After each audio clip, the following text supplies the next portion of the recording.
Mew under the Vermillion City truck. It was rumored in the 90s that you could catch Mew in Pokemon Red, Blue, and Yellow versions by using Strength to move a truck near the SS Anne in Vermillion City. In the first generation games, like Pokemon Red and Pokemon Blue, a truck is placed in the SS Anne port at Vermillion City, which seems to serve no evident purpose except as scenery, and was programmed into the game as a floor tile. With scenery being very sparse in the Generation 1 games, and this being one of the few sprites not used anywhere else, fans began speculating that another purpose existed for this truck. The legend said that the truck could be moved with Strength and Mew could be found underneath it. The truck cannot be accessed without Surf, which the player would not normally have or be able to use before the Sedan departs, and after the ship leaves the harbor, the player can no longer access to it, preventing them from seeing the truck if they attempt to return once they obtain Surf. There are, however, several ways. In Generation 1 and 3, the player can access the truck before the ship leaves. Trade in a Pokemon that knows Cut so that there is no need to obtain HM01 on the ship. After obtaining Cut on the SS Anne, lose a battle on it so that the player blacks out and returns to the last Pokemon Center they visited without the SS Anne departing. This trick allows you to return later with Surf. This method is possible only in the first generation games, since in Pokemon Fire Red and Leaf Green, the ship will simply depart when the player re-enters the harbor. In Generation 1, you can also skip Vermillion City Gym, which requires Cut or Surf to access, and return once Surf and the Soul Badge have been obtained. Since Cut is required to access Route 9 and hence progress through the game, this requires sequence breaking in order to get access to Fuchsia City to earn the Soul Badge. This can be done by giving a fresh water, soda pop, or lemonade to one of the Saffron City guards, allowing accessing Saffron City and its adjacent locations early. You can get one of the drinks at the Celadon Department Store vending machines. In Pokemon Fire Red and Leaf Green, the Saffron City guards wants the T-Key item instead. Alternatively, the player can exploit one of various glitches in Generation 1 that allows sequence breaking to bypass the sailor who normally blocks the entrance after the ship has departed. In reality, there is nothing to be found around the truck at all, and Mew was only obtainable through official events or specific glitches. In Fire Red and Leaf Green, instead, a lava cookie is hidden to the south of the truck. After the St. Anne leaves Vermillion City, it never returns. However, in the first generation games, there is another legend connected to the ship. Claimed that if the player entered the Hall of Fame 365 times, the ship would return with more powerful opponents on board, due to an NPC in Red and Blue, explaining that the ship is a luxury liner for trainers that visited Vermillion once a year. However, even this rumor is not true. Pokegods. Pokegods is a popular term used among fans in the late 90s and the beginning of the new millennium to refer to a certain group of fake Pokemons whose Pokedex numbers were greater than 150 and were supposedly obtainable in the first generation games. In this time, the gold and silver versions of the game were still in development. The concept was very much discussed and disputed over on various forum websites at the time, and many edited screenshots were passed off as real to try to prove the case. Many of these Pokegods were said to be near invincible. Other were only considered hidden bonus Pokemon. A lot of codes and cheats to supposedly obtain these Pokemon were widely posted. The cheats usually involved doing odd tasks that could take hours at a time, such as beating the Pokemon League 100 times in a row without turning off the game. Speak to Professor Oak at a specific time. Have a complete Pokedex, and then visit the area behind Bill's house.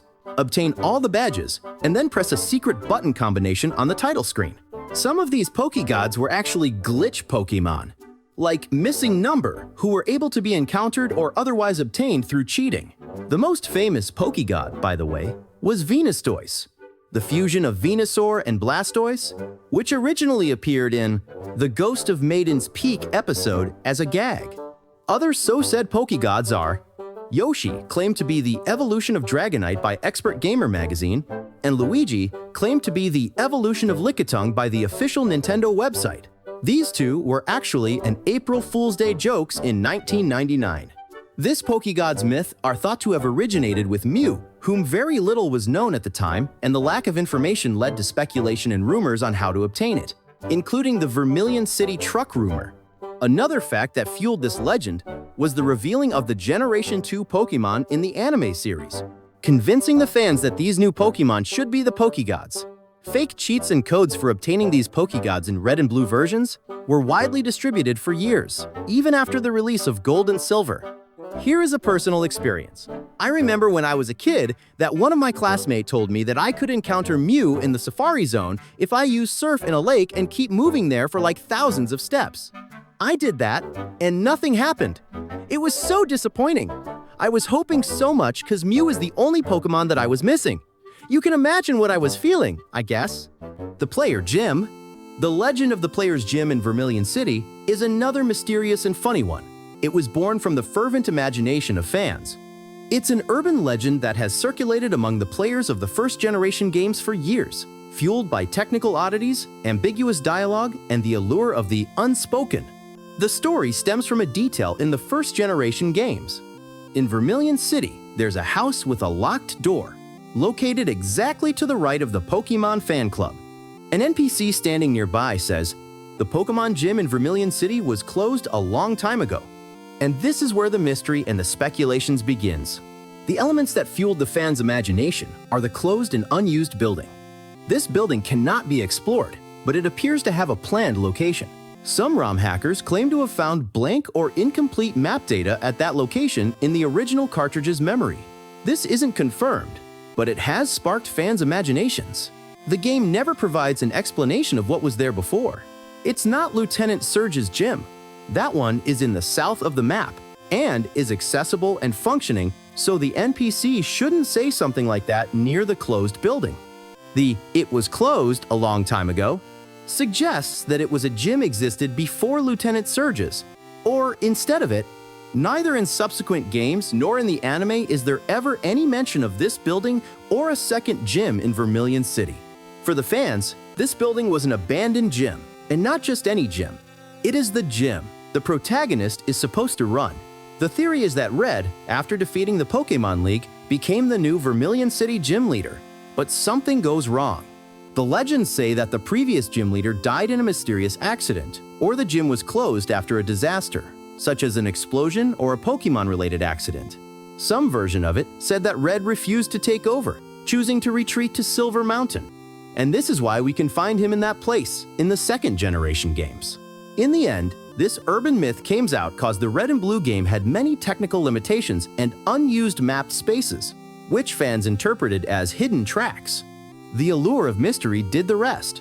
Fans filled the narrative void with theories and alternative speculations. In my opinion, this urban legend lacked a bit of foundations. Why Red should run a gym at Vermillion City? He is from Pallet Town. Why the building is still up if a disaster occurred? We should find some rubbles. Pikablue. The legend of Pikablue was another hot topic in the 90s, closely linked to the Pokegods. Pikablue was supposedly a mysterious secret Pokemon, an evolution or a variant of Pikachu, stronger and rarer, often associated with the water type. Many children of the time were convinced that it could be unlocked in Pokemon Red or Blue through secret conditions, glitches, or special traits. This legend stems from a cultural and temporal misunderstanding linked to the arrival of the second-generation games Gold and Silver. Around 1998-1999, some video game magazines published leaked images from Japan, showing a previously unseen Pokemon, Marill, a water-type Pokemon that gained the fairy type in later generations. This Pokemon has round ears, blue body, and vaguely similar to Pikachu. The rumors spread on forums, chat rooms, magazines, and unofficial manuals like, "Pikablue is the true evolution of Pikachu after Raichu. You need a Water Stone to get it. It's stronger than Mew. It can only be obtained after defeating 100 consecutive trainers. You can only get it if you have Mew and use Surf on the truck." The fake guides also listed complex and absurd methods to unlock it, such as beating the Pokemon League 10 times in a row or having 151 Pokemon and talking to a specific NPC. When Pokemon Gold and Silver were released in 1999 in Japan and in 2000 worldwide, the truth was clear. Pikablue didn't exist. That Pokemon was simply Marill, one of the new Pokemon of the second generation. Ditto, the failed clone of Mew. The urban legend of Ditto being a failed clone of Mew is another of the many theories that spread in the early 2000s. It's well supported by pseudo-clues in the game itself. Although never officially confirmed by Game Freak, it's considered by many fans to be an unspoken truth in the Pokemon world. The myth is based on some similarities between Mew and Ditto. They're both pink, both have the move Transform, and their physical characteristics are virtually identical, weighing 4 kg and having just 10 cm height difference. In the first generation of games, Ditto can be found at the Pokemon Mansion, where Mewtwo is said to have been created. And based on this fact, many fans have speculated that Ditto may have been a failed experiment during the attempts to create Mewtwo. This theory is even more plausible given the move Transform. Only Ditto and Mew possess it by default, and since Mew is the only Pokemon that possesses the DNA of all the others, it is not entirely wrong to think that it has Mew's genetic material. The Legend of Mewthree. Okay, this legend should be in the Pokegods part, but since we are talking about a story related to the most powerful Pokemon of Generation 1, I decided to split it out. This legend also came out in the late 90s when the Pokemon games were very famous around the world. The idea of a hidden Pokémon above number 151 began to spread on the net. A Pokemon that was only reachable with glitches, modified cartridges, Game Shark codes, or action replays. Of course, the rumors are talking about another Mew clone. Some fans said this should be a more powerful form of Mewtwo. Some said it is a failed experiment, and others speculate that it is a fusion of Mew and Mewtwo. In the fandom, this Mewthree should be very OP, with all stats at 999, has moves like Mind Crush, and held prisoner in secret laboratories beneath the Safari Zone. Magikarp's Deadly Splash. The legend of Magikarp's Deadly Splash is one of the most ironic and bizarre urban stories that emerged from the Pokemon fandom. It's based on a paradoxical idea that the most useless move in the game, Splash, isn't useless at all, but actually potentially deadly, forbidden, or sealed by the game's code. The legend stems from a simple question that many fans have asked since childhood. Why is there a move that does nothing? So many fans start speculating with, because it was purposely blocked. It hides a deadly power that wasn't meant to be used. Because Magikarp is a forgotten god. And that's where the Deadly Splash myth was born. The first idea of the legend was that if you use Splash 1,000 times in a row, Magikarp will evolve into a Black Inferno Gyarados, with moves like Abyss Roar and Void Tackle. This funny speculation isn't just the only story about the Splash move. Some creepypasta came out as well. One of those tell about a boy that had found a strange red Pokemon cartridge at a thrift store. At first, everything seems normal, except for one detail. His Magikarp Splash move has a hidden secondary effect. By using it in battle, the game will freeze for 2 seconds. The opposing Pokemon then instantly falls to the ground with 0 HP. Sometimes the trainer sprite also fades. The names of the affected Pokemon will be erased. With repeated use of Splash, some sprites appear distorted or inverted. The names of Pokemon in the party become broken Japanese characters or unintelligible symbols. After a certain number of uses, Splash erases an entire save, and the protagonist's character dies in the game and awakens in a dark version of Lavender Town. Hypno's Lullaby. The story takes place in a quiet Pokemon town, often set on 3 Island. So the creepypasta might took inspiration from Lastel Rescue Quest, where a wild Hypno inside the berry forest uses hypnosis on children and lead them astray. Anyway, back to the legend. In this town, children begin mysteriously disappearing, and no one knows where they've gone. No one has seen them leave, and the disappearances only happen at night. The population is shocked, and the Kanto police have no answers. The only recurring detail is that some children, before disappearing, spoke of a man with a pendulum that made them feel safe and happy. The story is often told in the first person by a little kid who loves Pokemon and begins to hear a voice on summer nights, a sort of distant hypnotic song, similar to a disturbing lullaby. If you like creepy stuff, I suggest you to go listen to it. It is a very creepy melody. Driven by curiosity, one night the little kid follows the voice out of the house, through the nearby woods, where she meets Hypno. Hypno is not aggressive. It has a calm, hypnotic smile and slowly swings the pendulum. It tells her, "Don't be afraid, come with me. We'll go to a place where no one will hurt you." The little kid's mind starts clouding, the eyelids growing heavy. Hypno sings the lullaby, and the kid enters a deep dream. In the dream, the little kid is in a silent, white place with other children. They don't speak, but stand still, motionless, with their eyes closed and serene faces, as if they had been sleeping for centuries. Hypno watches over them all, walking among them like a guardian of their souls. Some children are no longer breathing. The protagonist begins to realize that it's not a dream, but a prison. The children aren't sleeping. They're basically dead, held in a state between life and death. At this point, there are two versions of the story. The classic version ends with the little kid never wakes up again. The parents find the child dead in bed the next morning, with a calm smile and open eyes. The medical test fails to explain the cause of death, and someone swears they heard a metallic lullaby coming from the room the night before. A modern version of the legend ends different. The little kid wakes up screaming, covered in sweat. From that day on, the kid began to suffer from insomnia, nightmares, and visions. He draws Hypno on every sheet of paper, always with the pendulum and the children around him. One night, he disappears. The last thing recorded by a security camera is a thin, yellow figure with a pendulum approaching the window. Lavender Town Syndrome. The Lavender Town Syndrome is one of the most famous creepypasta to have sprung up around the Pokemon saga. It is a disturbing tale that mixes music, death, and mind manipulation, to the point of becoming one of the best creepypasta that you can find on the web. At least this is my opinion.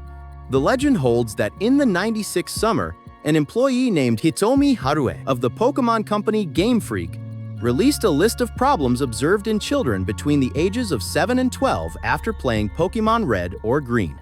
This list was found in a paragraph in Appendix A.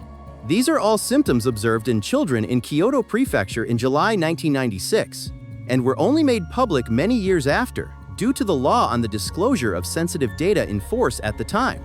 The predominant symptoms associated with the case are headaches and severe migraines, mood swings and irritability, video games addiction, violence, even if unprovoked, isolation and inactivity, and in many cases, suicidal tendencies. However, these symptoms only affected children who arrived at Lavender Town while wearing headphones. The developers wanted to create a game that would leave its mark. According to Uchitake Saiki, one of the development team, he admitted that the first version of the Lavender Town theme, used in red and blue, was the result of an experiment with binary bits. The Lavender Town theme is a unreal, melancholic, dissonant soundtrack composed of 8-bit sounds on a minor scale. Oh, I guess all of you know the Lavender Town soundtrack, right? I don't want to confirm the legend, but it was disturbing to me when I was a kid and I was playing Pokemon Yellow. I remember that I got some headache for listening it too much. Anyway, back to the legend. What I just said, it's just a summary of the original creepypasta. Many versions and follow-up came up after it became very popular in the web. Now, let's cover some of these follow-up versions. In one of the following versions of the creepypasta, the Lavender Town theme isn't the only scary thing. In this version, many deaf or hard-of-hearing children also experience macabre phenomena, but this time are visual. The first of the visual anomalies found in the earliest versions of Pokemon is the one known as White Hand. In the first print run of cartridges in 1996, it was stated that there was a low probability of encountering White Hand once you reached the 3rd floor of the Lavender Town Tower. It appears to the player as a severed, shriveled hand with long, hideous nails. The details of the tendons and dangling veins are clearly visible. It has 2 attacks during combat, Punch and Brutality, while for the first attack, we can observe the hand closing with a fist and swinging back and forth. The mystery of the second attack, Brutality, remains. It is composed of 6 frames, the first 3 of which are the animation of the closing hand, while for the last 3 is empty. Even after the original game files were analyzed, no one has ever been able to discover what the second move consisted, to be considered so brutal. The second, and perhaps also the most distressing, concerns a mysterious, unnamed Pokemon present in the Pokedex only by a number, the number 731. To better explain the story behind this mysterious number, we need to go back a few months before Pokemon's release. Let's go back to Hitomi Harue, the one who disclosed the list of children who had the aforementioned problems. Behind her lies a dark story linked to what is known as Lavender Town Syndrome. Mrs. Harue hid her story for many years, a very dramatic story, in which her husband, also a Game Freak's programmer, insisted his wife include a modified version of the Lavender Town theme at all costs, because she was the sound engineer. Mrs. Haru accepted this change because her hearing, more developed than that of a child, was unable to perceive the binaural beats present within it. A few weeks after the release of Pokémon, her husband committed suicide, and after that, their son Ken died being hit by a car. Mr. Sato Harue, her husband, took his own life by hanging himself in a forest not far from his home. In one of his pockets was a letter addressed to his wife. In an interview, she revealed only one paragraph from the letter, which read, "Tonight is the eve of a new era for Japan and a new empire for which I am responsible. However, I cannot stop to see my creation unfold in the coming months because the visions of my father's work haunt me. Our dear Ken will be the empire's first martyr, followed by many other children who will demonstrate how our society will collapse precipitously, uprooted from its own youth. A phoenix will rise from the ashes, the second great Japanese empire." This passage makes it clear that Mr. Harue's goal was to create the second great Japanese empire, using the newly released Pokémon games. He hoped that the Lavender Town song, which causes violence against the victims themselves and others, would have turned all the kids who bought the game into the Empire's warriors. But what does all this have to do with ghost animation? And above all, why is it called 731-inch the Pokedex? As everyone knows, in Lavender Town Tower, we'll often encounter ghosts in battle, and each will perform the same type of animation. Usually, they're limited by two different sprites, which give the impression of seeing the ghost flash. In some cases, however, we might observe some weirds and grotesques images in these frames. These are images taken from photos of military Unit 731, from which the number in the Pokedex derives. Unit 731 was a secret unit of the Japanese Army under the Japanese Empire during World War II. It was dedicated to biological and chemical research, also delving into experimentation on humans. It is infamous for its numerous war crimes, due precisely to experiments carried out on human beings. In addition to the administration of all sorts of treatments and operations, numerous vivisections were also performed. Mr. Harue's father served in Unit 731. More precisely, he served as Director of Acoustic Engineering Experiments in the military laboratories, the very same ones that can be seen in some of the frames in the game. Somehow, Harue's father must have managed to influence his son with his ideals, rooted in those of the great Japanese Empire of World War II. One of these frames shows the flag of the rising sun with two kanji, that means emperor. The same two kanji that were found carved into little Ken's stomach following the accident. Some witnesses claim to have seen him walking along a street with a knife in his hand and his lap covered in blood. Finally, it is said that the Lavender Town theme itself was conceived by Harue's father, based on the high-pitched screams emitted by the prisoners of Unit 731 during human vivisection operations. The last of the three visual anomalies present in Lavender Town concerns the Buried Alive model, often called by its codename, Buried Man Script. The Buried Alive model was supposed to be at the top of the Pokémon Tower, but was replaced by the ghost of a Marowak. According to the script, it was supposed to be the tower's boss, and once the player will have arrived, the following conversation would have taken place. Finally here. I'm feeling alone here. So much alone. You'll come with me? After that, the battle would have begun. Once in battle view, the Buried Alive model appears to be a decomposing human corpse trying to crawl out of the earth. It was programmed to have two white hands, a Gengar and a Muk. Oddly, no script was written for when it loses. If the player won, the game would simply stop. However, a specific ending was written. After the final battle, the phrase that was supposed to appear was, "Finally, raw meat." After that, the player is dragged underground. The scene could have ended as a simple game over, but the Buried Alive was supposed to appear in the background and devour the player. The protocols following this scene are particularly strange. The cartridge was supposed to download these pages into the Game Boy's internal memory, overwriting the normal opening image. A mysterious file called Static Mesh was supposed to play as background music. Gengar as Clefable's shadow. The legend of Gengar as Clefable's shadow is one of the most famous, oldest, and most fascinating theories in Pokémon fandom. This time is not a horror creepypasta, but a fan-made theory built on visual and design analysis, which has fascinated thousands of fans since the early 2000s. According to this legend, Gengar is not just a ghost Pokemon, but is actually the living shadow of Clefable, its dark counterpart. I find this theory quite interesting. I mean, if you consider the visual of the two Pokemons, they have similarities. Consider their body shape, their short arms, their feet, ears, and the tail. They are all very similar. If you check the height and the weight of the two Pokemon, the values are very close too. Their type as well is a hint to this theory. One is normal and the other is a ghost Pokemon. The perfect opposite. I just consider the normal type because this theory came out before the introduction of the fairy type.